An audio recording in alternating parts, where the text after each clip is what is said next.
భగవంతుడు ఎందుకు ఇచ్చాడో తెలుసో. ఏనుగు కళ్ళు చిన్నవి, అందులో కుంభాకార కటకం ఉంటుంది, పుటాకారం ఉండదు.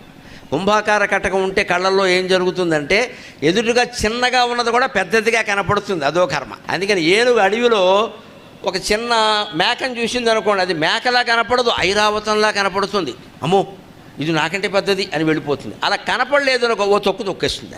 అలా ఏనుగు ఏ జంతువుని చంపకుండా ఉండడానికి భగవంతుడు ఏనుగుకి అటువంటి కళ్ళు ఇచ్చాడు. భగవంతుడు ఉన్నాడు అనడానికి ఇంతకంటే ఏం చెప్పక్కర్లేదు. ఏ మనిషికి, ఏ జంతువుకి, ఎవరికి ఏం అవసరమో అది ఇచ్చేశాడు. తల్లి కడుపులో బిడ్డ పడగానే తల్లికి పాలు చేపుతున్నాయండి. ఎంత ఆశ్చర్యకరమైన విషయం ఇది.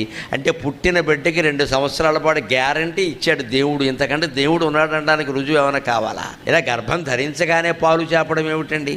బిడ్డ పుట్టగానే పాలు ఇవ్వడం ఏమిటండి? ఎక్కడి నుంచి వస్తున్నాయి? పైగా పుట్టిన బిడ్డకి ముర్రు పాలు అంటారు. అంతకంటే ఆరోగ్యకరమైన పదార్థమే లేదండి. శరీర నిర్మాణంలోనే సహజంగా జరిగిపోతుంది.